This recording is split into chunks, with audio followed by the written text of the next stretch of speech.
आप जो भी प्रक्रिया करें बड़े भाव से करें तो बिल्कुल आते हैं और प्रसन्न होकर जो आपका अभिष्ट हो, जो आप मांगते हैं, जो भी बंधन है, तंत्र है किसी के ऊपर, किसी को अपना रक्षण चाहिए, किसी को रात के अंधेरे से डर लगता है। बहुत सारे लोगों के साथ कॉर्पोरेट में पॉलिटिकल इश्यूज हो जाते हैं, कॉलीग्स आपस में एक दूसरे के आगे पीछे करके या दूसरे को गलत बता के खुद आगे प्रमोट होने के लिए बहुत कुछ गलत करते हैं। समाज में, रिश्तेदारी में, दुकानदारी में, अपने कहीं प्रोफेशन में कहीं ना कहीं अनहेल्दी कंपटीशन या दुश्मनी से तो प्रभावित है, पीड़ित है।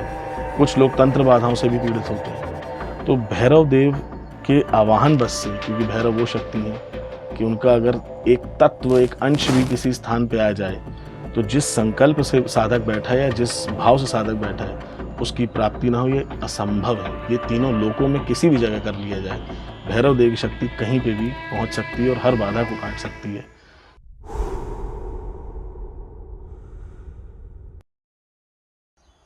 प्रणाम आप सभी को, गुरुदेव दत्त। आप देख रहे हैं दी अवधूत आनंद यूट्यूब चैनल। मेरे साथ हैं अवधूत आनंद जी। गुरुदेव दत्त। गुरुदेव दत्त। हम दोनों यहाँ पर एक महत्वपूर्ण विषय पर बात करने वाले हैं। आप सभी वाकिफ़ होंगे कि दी अवधूत आनंद टीम हर महीने काल भैरव दीपदान करती है, काल भैरव अष्टमी के दिन। आप में से बहुत से लोग उस दीपदान में हिस्सा भी लेते हैं, लेकिन क्या कभी आपने सोचा है कि काल भैरव दीपदान, जो काल भैरव अष्टमी के दिन जो हम करते हैं, उसकी प्रक्रिया कैसी होती है, क्यों होती है, उसका और क्या महत्व है, उससे आपके जीवन में क्या फ़ायदे हो रहे हैं? अगर आपके दिमाग में ये प्रश्न आए हों और आपके पास इनका उत्तर ना हो, तो आज कुछ इसी तरह के प्रश्नों के उत्तरों के साथ मैं अवधूत जी को लेकर आया हूँ आप सभी के समक्ष कि हम इस पर चर्चा करें और आपको इस सब के बारे में हम बताएं।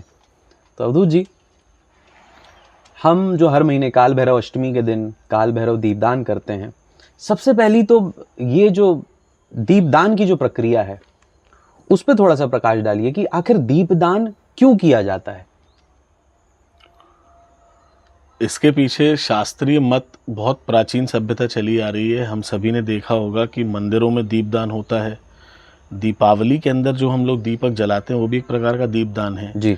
नदियों में, नहरों में, बहते हुए जल के स्रोतों में लोग दीपक जला के उसको विसर्जित करते हैं। पितृपक्ष जब आते हैं तब हम दीपदान करते हैं।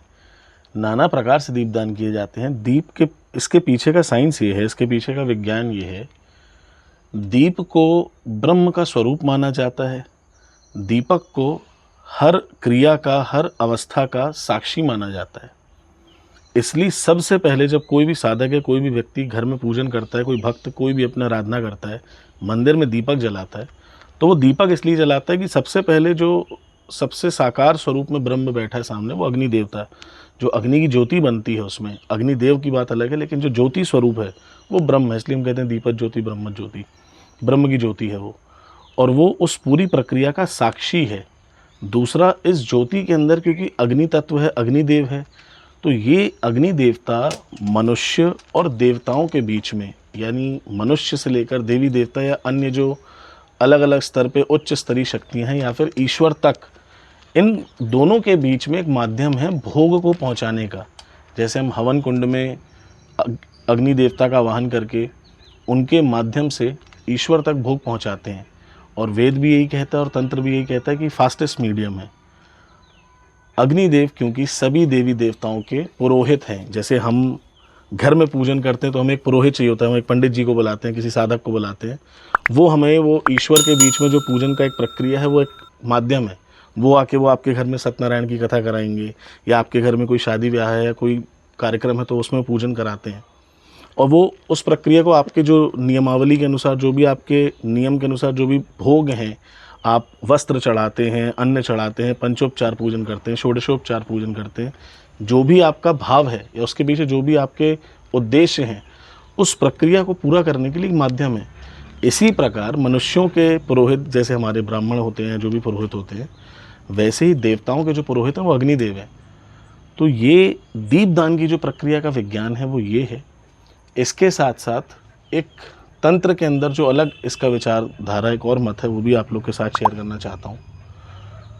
तंत्र फिलॉसफी में ये भी माना जाता है, जो विज्ञान भी मानता है, कि भौतिक स्तर पे अगर देखा जाए तो अग्नि जो है वो फैलाव का कारण बनती है, यानी थर्मोडायनेमिक्स को भी देखा जाए तो अगर इस जल के अंदर तापमान बढ़ा दिया जाए, इसको गर्म करना शुरू कर दिया जाए, तो ये भाप में परिवर्तित होगी और फैल जाएगी। इस लोहे को, ये चिमटा है मेरे हाथ में, जो भी जी वस्तु है, उसको अगर ताप बढ़ाया जाए, अग्नि दी जाए, तो फैलाती है। तो जब हम कोई भी पूजन करते हैं जी या जब हम कोई मंत्र जाप करते हैं, तो उसकी जो ऊर्जा है, जी या बिल्कुल साधारण शब्दों में कहा जाए तो जो साधक की ऊर्जा है जी या साधिका की ऊर्जा है, उसे साध्य तक फैलाव कर देने में जो बीच का माध्यम बनता है, कि हमारे आभा मंडल से जो परम सत्ता का आभा मंडल है, उस तक जो भी फैलाव होने में बीच में जो एक गैप है, जी जो अवरोध है, उस अवरोध को खत्म कर देने वाला अग्नि तत्व, और इसलिए दीपक जलाया जाता है और इसलिए दीपदान किया जाता है।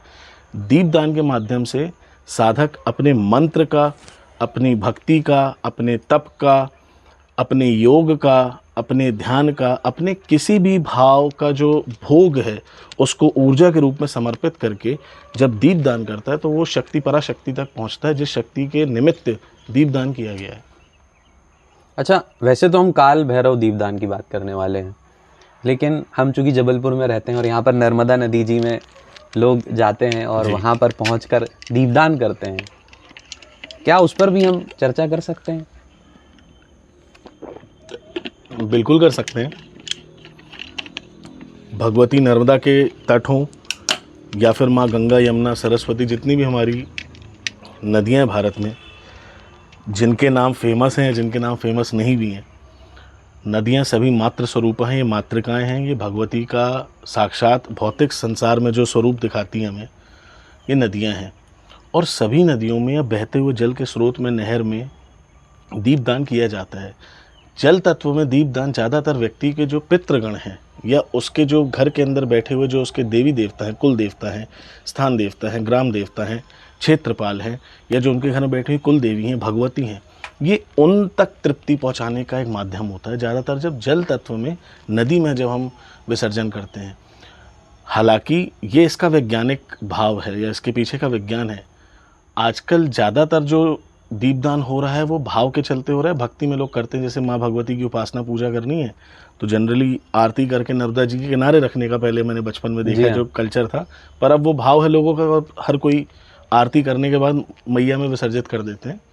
तो वो अच्छा है, मतलब सुंदर भी लगता है, बड़ा सुंदर दृश्य होता है। जो मेरे ऐसा साधक या माँ को प्यार करने वाला, उसको लगता है माँ के आभूषण देखो आज माँ ने अलग रंगों का गहना पहना, क्योंकि बहुत सारे दीपक जब बहते दिखते तो ऐसा लगता है मैया का श्रृंगार हो गया, चुनरी सी पहनी, तो सुंदर लगता है, इसलिए बहुत अच्छा है, वो भी होना चाहिए।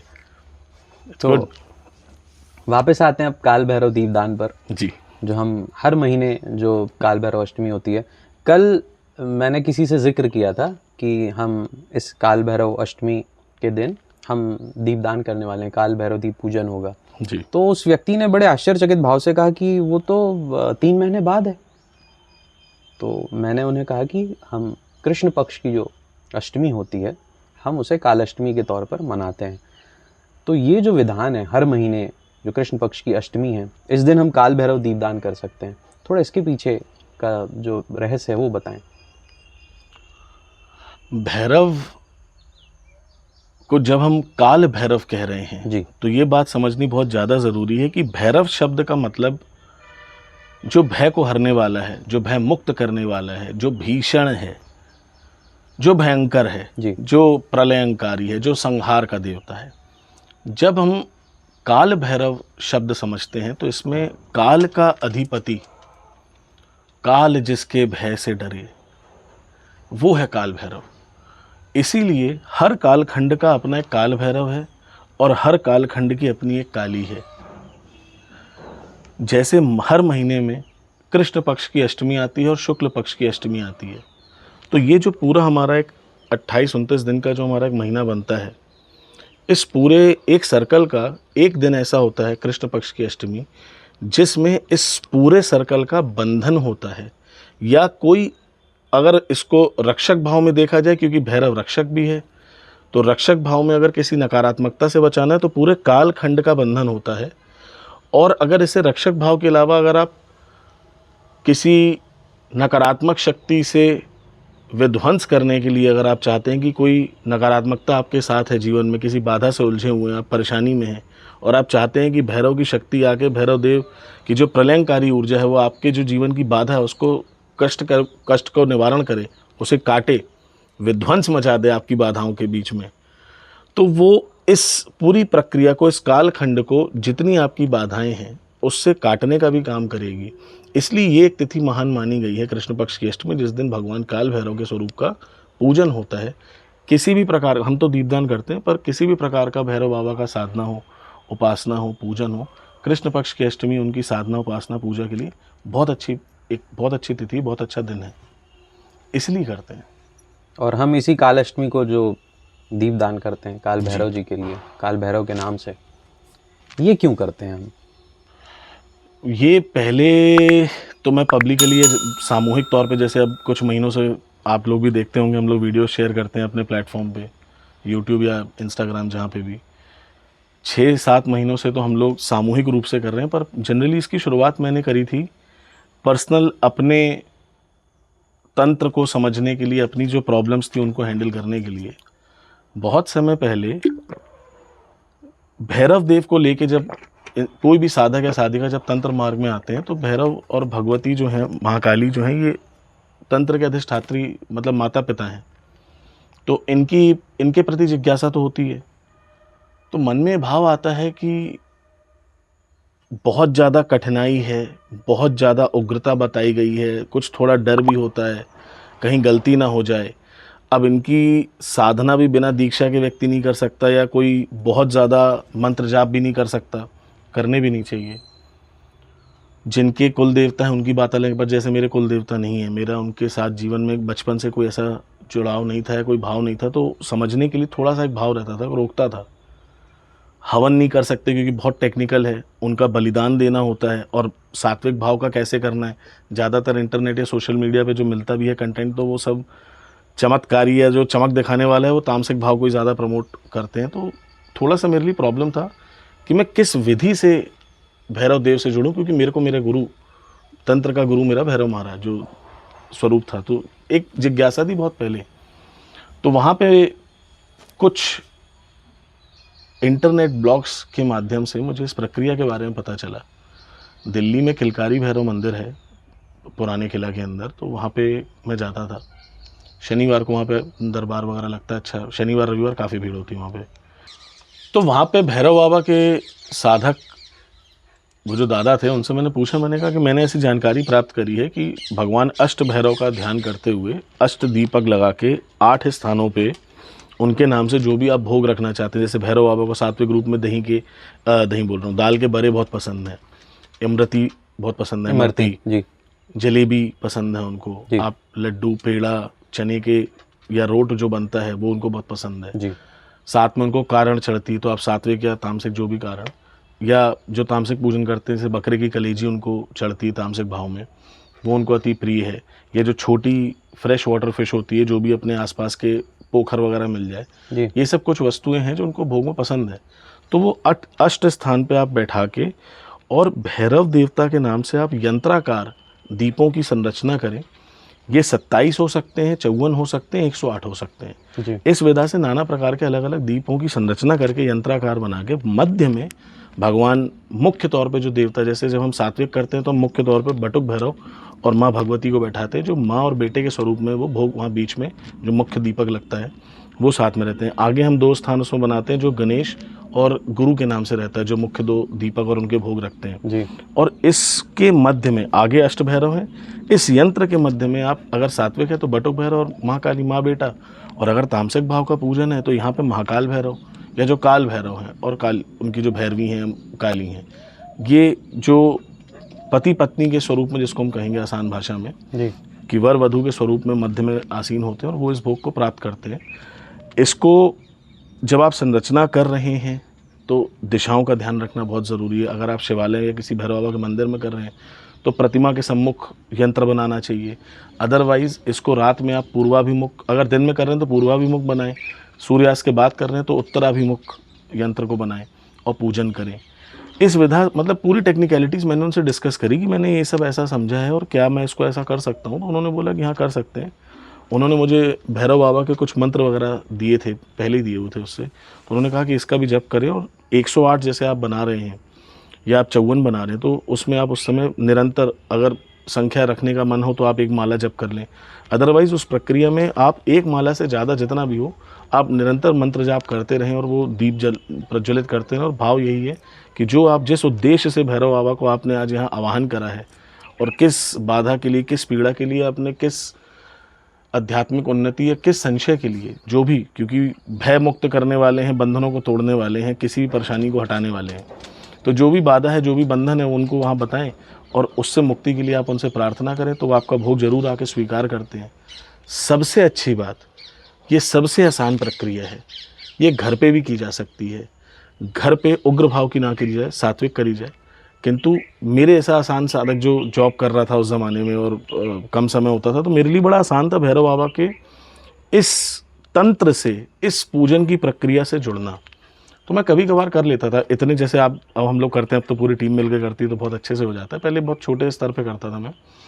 वहाँ से मैं जुड़ा और मैंने देखा कि जो बड़े बड़े साधना 40 दिन, 90 दिन, साल भर, उसके अंदर साधक कभी कभी वो प्राप्त नहीं कर पाता है। या बड़े बड़े अनुष्ठान की 21-21 दिन के हवन चल रहे हैं बाबा भैरव के नाम से, या मसान की पूजा दी जा रही है, भोग दिया जा रहा है, या किसी भी प्रकार से आप बड़ी क्लिष्ट और बड़ी जो कठिन और बड़ी जो एक्सट्रीम सी लगने वाली जो प्रोसेसेस हैं, उसमें शायद मुझे लगता है कि मेरे लिए कठिन हो जाता है। बहुत से लोगों के लिए जो मेरे जैसे हैं, जुड़ना कठिन होता है बिकॉज ऑफ द टेक्निकलिटीज़। बस ये इतनी सहज और इतनी आसान प्रोसेस थी कि जो साधना नहीं कर सकती वो इसने करके दिया। क्योंकि मैं तो साधक भी हूँ भैरव बाबा का, मैंने साधना भी करी है, तो ये बड़ा प्रतापी, क्योंकि ये दिन बड़ा महत्वपूर्ण होता है। इस प्रक्रिया के अंदर पूर्ण रूपेण ये तंत्र है, पूरा यंत्र होता है, यंत्र के विग्रह में आप आवाहन कर रहे हैं। और भैरव बाबा अगर भाव से श्रृंगार किया जाए तो ये राजाधिराज है, ये तीनों लोकों का राजा है। बड़े प्रसन्न होते हैं आप इनको अगर श्रृंगार का भाव, जैसे सुंदर पुष्प आप इस्तेमाल करें, अच्छा भोग आप रखें उनके लिए, बड़े भाव से रखें, शुद्ध जल वगैरह आप जो भी प्रक्रिया करें बड़े भाव से करें, तो बिल्कुल आते हैं और प्रसन्न होकर जो आपका अभिष्ट हो, जो आप मांगते हैं, जो भी बंधन है, तंत्र है किसी के ऊपर, किसी को अपना रक्षण चाहिए, किसी को रात के अंधेरे से डर लगता है।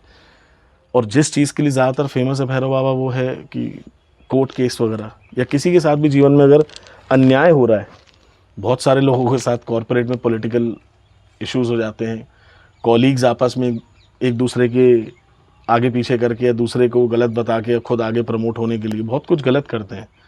इंसान ऐसे माहौल में कभी कभी लड़ भी नहीं पाता है या अपने आप को असहाय महसूस करता है। कोई समाज में, रिश्तेदारी में, दुकानदारी में, अपने कहीं प्रोफेशन में कहीं ना कहीं अनहेल्दी कंपटीशन या दुश्मनी से तो प्रभावित है, पीड़ित है। कुछ लोग तंत्र बाधाओं से भी पीड़ित होते हैं। तो भैरव देव के आवाहन बस से, क्योंकि भैरव वो शक्ति हैं कि उनका अगर एक तत्व, एक अंश भी किसी स्थान पे आ जाए तो जिस संकल्प से साधक बैठा है या जिस भाव से साधक बैठा है उसकी प्राप्ति ना हो, ये असंभव है। ये तीनों लोकों में किसी भी जगह कर लिया जाए, भैरव देव की शक्ति कहीं पे भी पहुंच सकती है और हर बाधा को काट सकती है। तो मेरे जीवन में जो ऐसे विषय थे उनके चलते मैं जुड़ा। जब धीरे धीरे हमारी टीम बड़ी होती गई तो फिर आप लोग का सहयोग मिला, एक अच्छा धाम मिला, एक तीर्थ मिला। तो तब से फिर अब जो लोग अवधूत आनंद से जुड़े हुए हैं, आप जानते हैं कि कुछ जो भी हम साधना करते हैं, कुछ हमारे साधक साधिका हैं, कुछ हमसे जो परामर्श करते हैं, जो हमारे क्लाइंट्स वगैरह हैं, जो लोग हमारे साथ जुड़े हुए हैं, तो कभी किसी दूसरे की परेशानी के लिए भी करना होता है। तो अब फ़िलहाल कुछ 5-6 महीनों से, ऐसा आप लोग भी जानते हैं कि सामूहिक दीपदान तो होता ही है। इसके अलावा अगर किसी व्यक्ति विशेष का, किसी के कुल परिवार का, किसी की स्पेसिफिक बाधा के लिए अगर वो अपना अलग से एक्सक्लूसिवली अपने खुद के नाम से, गोत्र से अगर कराना चाहता है तो वो भी हम लोग करने का प्रयास करते हैं। और मुझे लगता है कि काफ़ी अच्छा एक इनिशिएटिव है, काफ़ी अच्छी चीज़ है। भैरव बाबा हम लोग से स्वीकार कर रहे हैं, सेवा दे रहे हैं। और इसीलिए जब आपने आज के विषय के बारे में चर्चा करी कि इस विषय पे वीडियो बनना चाहिए, तो मुझे लगा कि बिल्कुल पहला काम यही करना चाहिए। अब जैसे हम काल अष्टमी की बात करें, हर महीने जो कृष्ण पक्ष की अष्टमी आती है, तो ये विशेष दिन ही क्यों, काल अष्टमी के ही दिन क्यों है ये? आप अगर देखेंगे तो कालाष्टमी के दिन ही भैरव बाबा के ज़्यादातर जो स्वरूपों का वर्णन है, उनका जन्म या जो उनका प्रगटीकरण है, जन्म तो क्या बोले, भैरव तो अनादि अनंत की सत्ता है, पर जो उनका प्रगटीकरण हुआ है नाना प्रकार के अलग स्वरूपों में, चाहे वो बटक भैरव हो या काल भैरव हो, तो शास्त्र सम्मत बात बताई जाती है कि कृष्ण पक्ष अष्टमी को ही प्रादुर्भाव है। तो इसलिए हर माह को कृष्ण पक्ष अष्टमी को उनके अलग अलग स्वरूपों का क्योंकि भैरव, जैसा मैंने बताया कि हर काल के भैरव हैं, तो हर काल का जो एक कालखंड का जो अधिपति है, ये जैसे इस प्रकार है कि अगर कोई एक गांव में रहता है तो उस गांव का जो क्षेत्रपाल है वो वहाँ का भैरव है, वो वहाँ का क्षेत्रपाल है। तो आप हर मास में जब कृष्ण पक्ष की अष्टमी में उनको अपने भैरव के नाम से पूजन करेंगे तो वो पूजन उनके पास जाएगा, क्योंकि वो आपके उस कालखंड के भैरव हैं। या किसी के भैरव देवता अगर कुल गुरु उनके इष्ट हैं, कुल देवता हैं, तो वो जो पूजन करेंगे वो उनको जाएगा। अगर कोई साधक उनको साध्य मान के पूजन कर रहा है और दीपदान करना चाहता है तो उसका साध्य बन के उसको जाएगा। कृष्ण पक्ष की अष्टमी एक ऐसा दिन होता है कि बिल्कुल मध्य की अवस्था अगर आप देखेंगे तो जी बिल्कुल मध्य की अवस्था है। अष्टमी 8वां दिन है जी। और भैरव जो है ये अवधूत है। ये भैरव का ही सूत्र है जिसको दत्त ने शब्द दे दिया अवधूत। भैरव उसको दिखाते हुए चल रहे हैं, तंत्र को दर्शाते हुए चल रहे हैं, जो मध्य में है, जिसको आप किसी लालच से बांध नहीं सकते और जिसे आप किसी भी प्रकार से अगर चाहें तो बिना किसी याचना करे बने भी, सिर्फ अगर आप अन्याय से पीड़ित हैं और अगर इनका स्मरण करेंगे तो ये आपके जीवन में न्याय लाने का काम करेंगे। किसी प्रकार से बांध नहीं सकते। परम अवधूत अवस्था है, महागुरु की अवस्था है। मेरे जीवन में भैरव देव को मैं एक शक्ति की तरह नहीं देखता हूँ, तो मेरे लिए गुरु है। मेरे गुरु दत्तात्रेय का ही स्वरूप देखता हूँ मैं भैरव देव के अंदर, और उनका है भी। तो मध्य की अवस्था है। दूसरा, तंत्र में, तंत्र क्योंकि मूलतः शिव और शक्ति पे ही बटा हुआ है जी। तो शुक्ल पक्ष की अष्टमी आप देखते हैं कि माँ भगवती का दिन माना जाता है। शुक्ल पक्ष की अष्टमी से जीवन के अंदर नई संरचना की शुरुआत होती है। समय कालखंड जो चंद्रमा का भी जो चक्कर चल रहा है, जो समय बीत रहा है, तो जो हमारी तिथियां बदलती हैं, तो यहाँ से सृजन शुरू होता है। सृजन जो है वो कृष्ण पक्ष की सप्तमी तक चलता है और उसका अष्टमी से संहार की क्रिया शुरू होती है। जैसे हर दिन हमारे जीवन में कुछ नए सेल्स बॉडी में बन रहे हैं और कुछ नए सेल, ओल्ड सेल्स जो हमारे डेड सेल्स हैं वो निकल रहे हैं, उसी प्रकार प्रकृति में भी देखें कि बहुत सारे नए नए हरे पत्ते आते हैं, कुछ सूख जाते हैं फिर वो निकल जाते हैं, कुछ टूट जाते हैं, कुछ पौधे बड़े होकर पेड़ बन जाते हैं और कुछ खराब हो जाते हैं। तो जो सृष्टि को बैलेंस करने की पूरी प्रक्रिया है, अगर एक महीने के अंदर देखा जाए तो आधा आधा भार शिव शक्ति ने लिया हुआ है। शुक्ल पक्ष की जो अष्टमी है वो शक्ति के क्षेत्र में है और जो कृष्ण पक्ष की अष्टमी है वो भैरव के क्षेत्र में, पुरुष के क्षेत्र में। इसलिए कृष्ण पक्ष की अष्टमी का महत्व है। भैरव दीपदान में हमने सुना कि क्या क्या लाभ हैं उसके, लेकिन क्या ऐसा भी है कि कुछ लोगों को भैरव दीपदान नहीं करना चाहिए? अन्याय करते हैं अगर जीवन में तो भैरव बाबा को ना ही बुलाए तो अच्छा है, क्योंकि भैरव देव दंडधारी हैं। दंड जिसके हाथ में वो दंड दे सकता है, वो न्याय करने वाला है। वो इस संसार की जो माया है उसको अपने हाथ में रखता है। उसके पास वो अधिकार है कि वो जो चाहे फेर बदल कर सकता है, जिसके में चाहे। न्यायाधीश को अगर आप अपने साथ बुलाना चाह रहे हैं, उसके साथ अगर संगत चाहते हैं, उसका अनुसरण करना चाहते हैं, उसकी कृपा दृष्टि चाहते हैं, तो आपको अन्यायपूर्ण जो कृत्य हैं उनसे मुक्त होना पड़ेगा, दूर होना पड़ेगा। मुक्त होना पड़ेगा, दूर भी नहीं। उसका आपके जीवन से अगर अन्याय आप छोटे मोटे लेवल पे भी कर रहे हैं तो भैरव बाबा से आपको फिर कोई बचा भी नहीं सकता, क्योंकि भैरव आएंगे अगर अन्याय। और हर व्यक्ति, अगर मैं सामान्य तौर पे बात कहूँ तो थोड़ा बहुत न्याय अन्याय हम सभी कर रहे हैं, क्योंकि वो जीवन का मूल आधार है। भैरव देव जब आते भी हैं तो सबसे पहले अपने बच्चे के, अपना जो साधक या साधिका है, उसके जीवन के अंदर जितने भी कर्म के बंधन हैं, जो अन्यायपूर्ण कृत्य, अन्यायपूर्ण मन वचन या जिस भी भाव के द्वारा व्यक्ति ने कर दिया है, जैसे मैं कई बार इस विषय पर चर्चा कर चुका हूँ कि लोग कई बार ध्यान नहीं देते लेकिन बहुत ज़्यादा अन्याय करते हैं। घर में पता है कि माँ बुजुर्ग हो गई है और शरीर में ताकत नहीं है जी। फिर भी गिलास पानी भी खुद से नहीं ले सकते कुछ लोग, यहाँ तक कि चादर भी उनको माँ से चाहिए। कुछ लोग हैं घर में छोटे बच्चे हैं, अगर वो नहीं मना करते हैं, सम्मान करते हैं, कोई छोटा बच्चा है 7वीं 8वीं पढ़ने वाला है तो उसको बिल्कुल नौकर की तरह काम करवाते हैं कि बिल्कुल जैसे वो कोई इंसान हो ही ना, उसको रखा ही आपने इसलिए कि उससे आप ये काम करें। तो अन्याय ना हो किसी भी स्तर पे, अगर इस बात का ध्यान रखें तो वो फिर आपको जगदीश्वर की सत्ता दे सकते हैं, आपको स्वयं अपना तत्व दे सकता है। भैरव वो शक्ति है, आपके अंदर भैरव तत्व खड़ा हो जाएगा। लेकिन अगर आपके जीवन में अन्याय है, समर्पण भाव है, तो भैरव देव स्वीकार कर लेंगे। अन्याय करते हुए भैरव की शरण में जाना या उनका पूजन करना, ये तो आ बैल मुझे मार वाली बात है। या तो न्याय रहेगा या तो अन्याय रहेगा। भैरव देव न्याय का पर्याय, न्याय शब्द को जो ताकत देने वाला है वो भैरव देवता है। तो अन्याय कहाँ टिक सकता है भैरव के आगमन पर। तो इसलिए अगर अन्याय का जीवन जिसने जीना है, और अन्याय का जीवन इंसान को पता होता है, हर व्यक्ति को पता होता है कि क्या न्याय है और क्या अन्याय है, और कहाँ वो अधर्मिक हो रहा है और कहाँ धार्मिक है। तो अपना अपना विवेचन व्यक्ति खुद करे, और उसके बाद फिर किसी प्रकार से, ये तो एक प्रक्रिया है भैरव देव के आवाहन की, किसी भी प्रक्रिया के लिए बात मैं कह रहा हूँ कि सोच समझ के फिर आवाहन किया जाए। तो ये जो भैरव दीपदान होता है, यदि कोई व्यक्ति इस दीपदान को करता है तो क्या पहली बार करने के बाद ही उसे कोई लाभ होने लगता है, या लगातार करता है तो लाभ होता है, या कोई ऐसी संख्या है कि इतना लगातार वो करे, इतनी कालाष्टमी वो लगातार भैरव दीपदान करे तो उसको जो वो लाभ चाह रहा है, लाभों की बात हम कर चुके हैं, तो वो लाभ उसे मिलेंगे या प्राप्त होंगे?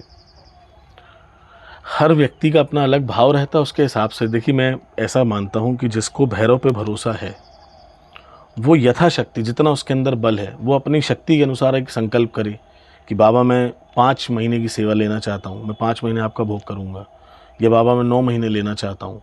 जितनी शक्ति है, ये उस व्यक्ति के लिए करना आसान इसलिए हो क्योंकि उसको अपने भरोसे पे वो टिका हुआ है। उसका भरोसा है कि भैरव बाबा तो है, मेरा सुनता है। जिसको भैरव पे भरोसा नहीं है, उसको भैरव की शक्ति का आंकलन अगर करना है तो वो एक बार तो करके देखे।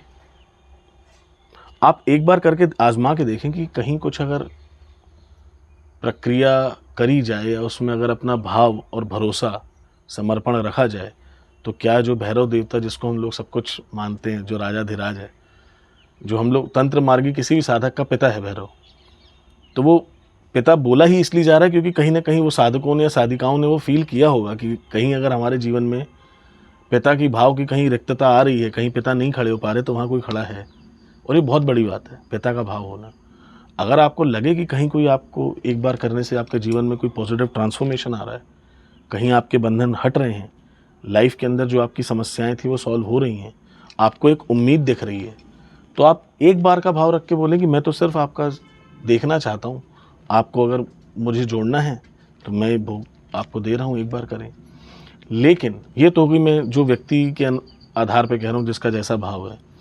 अगर टेक्निकली देखा जाए तंत्र के अनुसार तो भोग का सिद्धांत, भाव भोग सिद्धांत एक कंसेप्ट होता है जो मैंने जिस पे वर्कशॉप्स वगैरह में चर्चा भी हुई है, हमारे कोर्सेज वगैरह में इस बारे में डीपली पता चलता है कि जैसे हम प्रतिदिन खुद खाना खाते, साधना, पूजा, उपासना, ध्यान, ये हमारे लिए, ये भगवान के लिए नहीं। उसको, ईश्वर को कुछ नहीं चाहिए, वो सब कुछ सर्वेश्वर है वो। तो जैसे हम खुद भोजन खाते हैं तो क्या हम एक बार खाना खाने के बाद जीवन पर्यंत जी सकते हैं? नहीं। उसी लिए ये भाव भी ऐसा है कि जैसे कई लोग पूछते हैं कि क्या पितृ शांति हमने एक बार करी है जी। हम लोग ने अपने पितरों का तर्पण कर दिया है, हम लोग ने अपने पितरों के लिए, से कई लोगों को पितृ दोष होता है, ज्योतिष आचार्य वगैरह बताते हैं, तो वे कहते हैं कि हमने तो एक बार बहुत साल पहले पूजन करा लिया था, अभी तक तो हमारी परेशानी ठीक नहीं हुई। क्योंकि ये परस्पर चलने वाली प्रक्रिया है जी। जैसे आपके गुरु का कभी जीवन से हानि हो ही नहीं सकती जी। गुरु का तत्व, पितृ का तत्व और इष्ट का तत्व ये हमेशा रहता ही रहता है जीवन में। तो इन भाव से अगर आप कोई भी पूजन कर रहे हैं तो ये मान लेना कि मैं एक ही बार करूंगा और वो हमेशा, ये सही भाव नहीं है। क्योंकि हम भी हर दिन नया भाव लेके आ रहे हैं, तो हमारी साधना पद्धति जी। और इसलिए हम हर दिन एक नया भगवान का श्रृंगार भी करते हैं जी जी। कभी उन्हें नीला टीका लगा देते हैं, कभी पीला लगा देते हैं, कभी लाल लगा देते हैं, हमारे भाव के लिए। अगर आप एकत्व के भाव में, अनंत के भाव में आ चुके हैं तो फिर आप एक ही बार करें, क्योंकि आप अनंत हैं। तो आपकी प्रक्रिया, जो छोटा बच्चा साधक है, जो अपने आप को मेरे ऐसा छोटा मानता है, उसके लिए बात ध्यान रखना ज़रूरी है। तो लोग जब ये भैरव दीपदान करते हैं तो उनकी कुछ अनुभूतियाँ भी होती होंगी जो आप तक आती हैं, जिस पर लोग आपसे परामर्श भी मांगते हैं जी। कि मुझे अनुभूति हुई है, इसका क्या मतलब है, या आपने दीपदान किया तो मेरे साथ ये हुआ। थोड़ा सा उन अनुभूतियों के बारे में भी बताएं।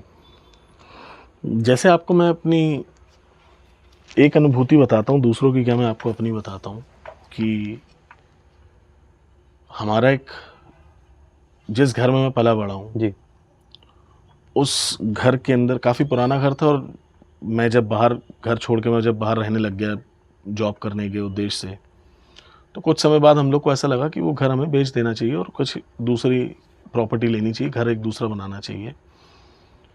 अब वहाँ पे उसको जब बेचने का प्रकरण चल रहा था, सेल करने की जब बात चल रही थी, तो वहाँ पे कुछ विवाद खड़ा हो गया और एकदम शॉर्ट में बताऊं तो ऐसी परिस्थिति आ गई थी कि जहाँ पे शायद हम कोई किसी प्रकार से भी असहाय, एक सामान्य तौर पे अगर व्यक्ति के जीवन में उसको अपने बाबा पे या अपने किसी ईश्वर पर भरोसा ना हो तो वो असहाय था जी। और ऐसे प्रॉपर्टी वगैरह के केस सामान्य तौर पे हर समाज में, हर शहर में होते ही हैं। एक सामान्य व्यक्ति के लिए बहुत मुश्किल कभी होता आ है। जाती है प्रॉब्लम ऐसी।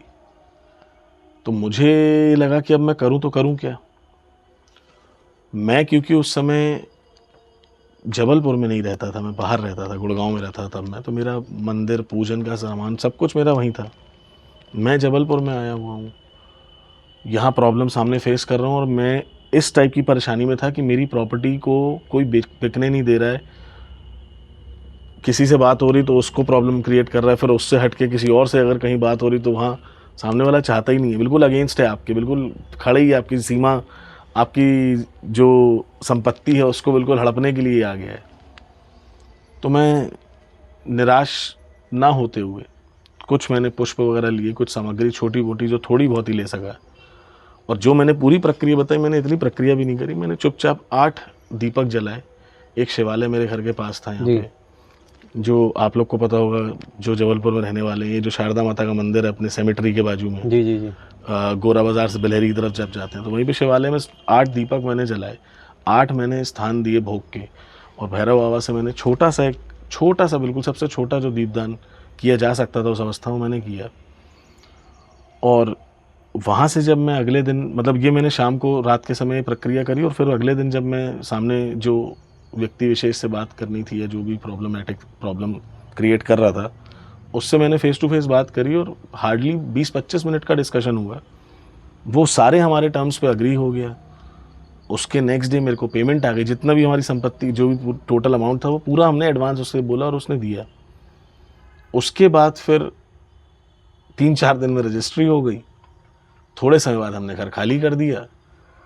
जितनी ज़्यादा प्रॉब्लम्स देख के कोई एक सामान्य व्यक्ति घबरा जाता, और मैं भी घबरा ही गया था, मैं ये तो नहीं कहूँगा, क्योंकि ऐसे जब सिचुएशन, जब प्रकृति लेती है परीक्षा तो थोड़ा घबराहट होना ज़रूरी भी है। उस क्षण पे ये छोटी सी प्रक्रिया ने मेरे जीवन में मेरे को हिला के रख दी, और मुझे उस क्षण में भरोसा दिलाया कि जब भैरव देव तुम्हारे साथ है और तुम्हारा भरोसा भैरव देव पे है, तो अन्याय तुम्हारे साथ कैसे हो सकता है। और ये जिम्मेदारी भी महसूस हुई उस क्षण में कि इसके बाद अगर न्याय का देवता तुम्हारे साथ है तो तुम्हें अन्याय नहीं करना। इतनी जिम्मेदारी खुद के ऊपर भी एक साधक या साधिका को लेनी चाहिए। तो ये मतलब ये भैरव दीपदान संबंधित अनुभव बता रहा हूँ, अन्यथा तो भैरव देव सर्वदा साक्षी और हमेशा अंग संग अपने बच्चों के सहाय रहते हैं। ये दीपदान, और भी अब जो लोग, जैसे हम बहुत सारे लोग जो हमारे साधक साधिका, उनके लिए हम लोग जिनके लिए भी पिछले 5-6 महीनों से कर रहे हैं साधना, या जो भी हम लोग हैं उनके लिए दीपदान करते हैं, मेरा ऐसा मानना है कि उनके जो अनुभव वो हमको तो पता ही है, लेकिन अगर आप लोग तक वो अपने अनुभव पहुंचाना चाहें तो हमें उनसे कहना चाहिए कि इस वीडियो के कमेंट में वो अपने अनुभव खुद शेयर करें। बिल्कुल, आपको अनुभव अपने शेयर करना चाहिए, क्योंकि भैरव दीपदान जो है हर महीने कालाष्टमी के दिन किया जाता है, और उससे अगर आपको लाभ पहुंच रहा है तो बाकी लोगों को भी लाभ पहुंचना चाहिए, और आप स्वयं भी कर सकते हैं। और अगर आप चाहते हैं कि आपके नाम से, आपके कुल के नाम से भैरव दीपदान किया जाए, तो आप जानते ही हैं कि हम हर महीने काल भैरव अष्टमी के दिन, कालाष्टमी के दिन हमारी टीम भैरव दीपदान करती है। तो अगर आप उसमें हिस्सा लेना चाहते हैं तो उसकी जानकारी आपको कैप्शन में मिल जाएगी। आप लिंक पर क्लिक करके आप हमारे उस काल भैरव दीपदान से जुड़ सकते हैं। इसके अलावा अगर आप कोई अन्य जानकारी चाहते हैं काल भैरव दीपदान से जुड़ी हुई, तो आप हमारे व्हाट्सएप नंबर पर भी संपर्क कर सकते हैं, वो भी आपको कैप्शन में मिल जाएगा। आपको अगर हमारा ये वीडियो पसंद आया हो, हमारी ये जानकारी पसंद आई हो जो हमने आपके साथ शेयर की है, तो आप इसे ज़्यादा से ज़्यादा लोगों तक ज़रूर पहुँचाएँ, क्योंकि इससे लोग लाभ लें या ना लें, लेकिन इस वीडियो में जो बातें की गई हैं, जो थोड़ा सा भी अगर आपको लगता है कि वो ज्ञान आपके पास और आपके आसपास जो लोग हैं उनके पास भी होना चाहिए, तो आप इस वीडियो को शेयर ज़रूर कीजिएगा। और अगर आपने काल भैरव दीपदान किया है और उसके कुछ अनुभव आपके साथ हुए हैं, तो वो भी हमें कमेंट सेक्शन में अवश्य बताइएगा। इसके अलावा आप हमारे चैनल पर और किन विषयों पर चर्चाएं देखना चाहते हैं, हमें अवश्य बताएं। कमेंट एक ज़रिया है जिसके माध्यम से आप अपनी बात हम तक पहुंचा सकते हैं। इसके अलावा हमारा जो व्हाट्सएप नंबर है उस पर भी आप हमें सुझाव भेज सकते हैं। बाकी तो इस तरह की चर्चाएं और हम करते रहेंगे। अभी मुझे लगता है कि इस चर्चा को यहाँ समाप्त करना चाहिए। जी, आप सभी से चाहते हैं आज्ञा। गुरुदेव दत्त। गुरुदेव दत्त।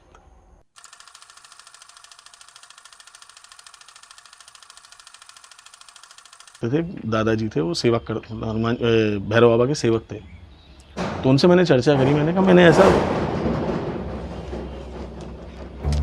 आदेश, लंगूर हैं ये काले मुंह के, ये सब उस तरफ चले जाएंगे ना, अभी इधर से उधर चले जाएंगे।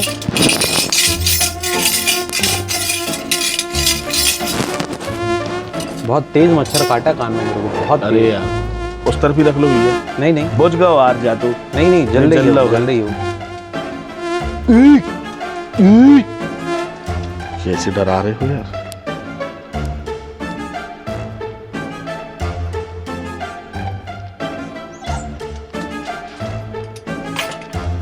चलो अल्फा इधर, अल्लो इधर, चलो जल्दी वापस इधर। हाँ, अभी पूरी सक्रिय रहेगी पूरे वीडियो में। देखता हूँ मैं भैरव देव के अंदर, और उनका है भी, तो मध्य की अवस्था है, कृष्ण पक्ष है। अगर आप चंद्रमा की कला को भी देखेंगे,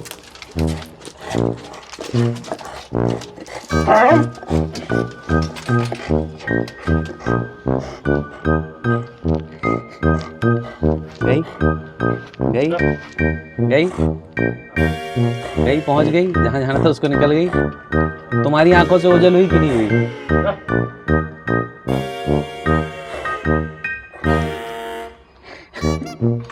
ये पहला पॉडकास्ट है जिसमें इतना मैनेज करना पड़ रहा है। नहीं एक्चुअली क्या है, वो उसको दिख ही रहा है ना सामने। बस इधर शांत शांत शांत शांत शांत शांत, अभी शांत शांत शांत शांत शांत हो जाओ। धीरे धीरे धीरे अल्फा, धीरे।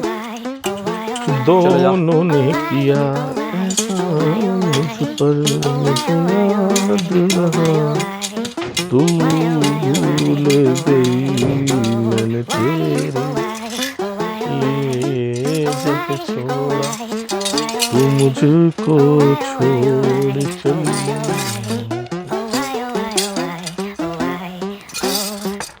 आइए भाई साहब बैठे।